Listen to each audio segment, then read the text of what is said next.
I'm delighted to accept the Edwin Crawford Award for Innovation in Higher Education Government Relations.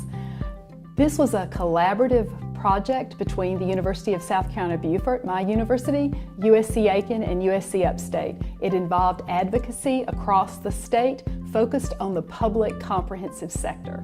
And as you as government relations individuals know, the story of government relations is the story of getting a message together and handing the microphone and seeing if people will take a personal risk to take that message forward.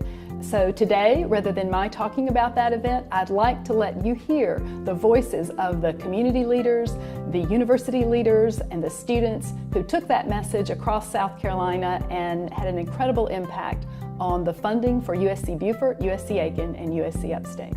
The inequity in permanent state funding was just so obvious. Other institutions in our own system were getting twice as much money on an annual basis per student as USC Beaufort was. We were still being funded as if we were a two-year school 6, 7, 8 years after we had obtained baccalaureate status. So it just fundamentally wasn't fair. State funding was a huge issue for USCB, as it was for our sister campuses.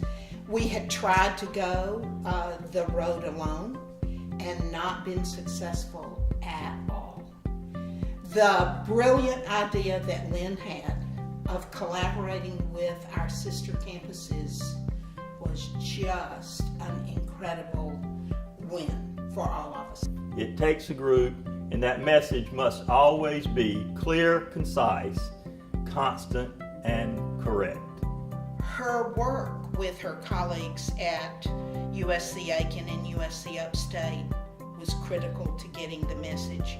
But to be fair to Lynn, she developed every single message that we carried forward.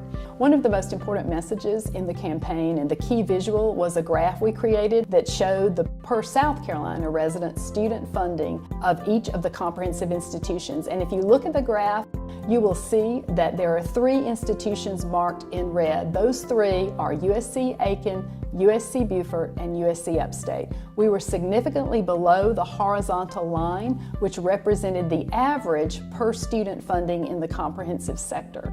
Our goal was to get to that average. It was unanimous. We all wanted to support it in any way that we could, and we especially wanted to get as many of the students involved as we could, because we knew that if they heard about it, they would want to be heard. The administration was able to convey our message really well to the people that needed to hear it, and it was fantastic from every aspect that I can remember. It was just overwhelming. The parity campaign in my mind was based on collaboration of competing institutions, which is a unique phenomenon. We compete in a lot of ways, but in this case we pull together to collaborate to get our delegations to pull together and fight for a common cause. So that letter that Dr. McGee drafted for all 3 commissions had a very powerful impact, certainly on the legislature, probably on the university, because the names on those commissioners who signed that letter were some of the most influential people in the state, from Aiken and Spartanburg and Hilton Head and Beaufort. And everybody looked at the list of names and said, maybe we better listen to these people. And that was the sort of real representation of the collaboration that had already gone on. This was the product of this negotiation and this initiative, was that letter signed by all the commissioners from the 3 large and growing communities. Because of the local effort, specifically from the University of South Carolina Beaufort, bringing us together, educating us, giving us the graphics, and constantly being there for us, that allowed us to work together. And as we began to work together, we were able to sell the story to other members of various delegations throughout across the state, and we were able to come together and reach the desired goal and objective. What I will remember the most is the win.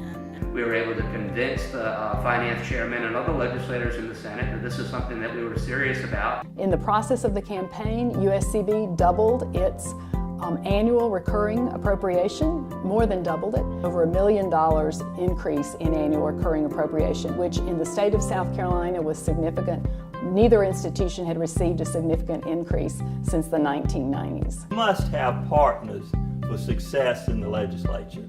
Generally, it will take you more than one try, more than 1 year, at least that's the case in South Carolina. We were able to have the institutions that had below the statewide average hang together. Because we never felt, for the 40 years that I worked for the university, that we had attention, let alone parity.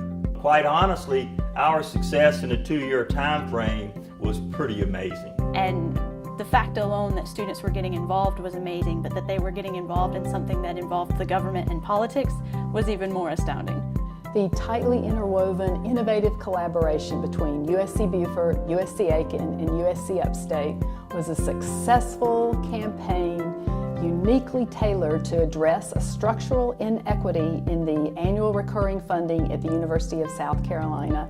I am very thankful for the support of the colleagues whose voices you've heard and the many other colleagues across the state who participated in this campaign. I want to thank you, Lynn, for giving us that model so that we can utilize and create a better South Carolina.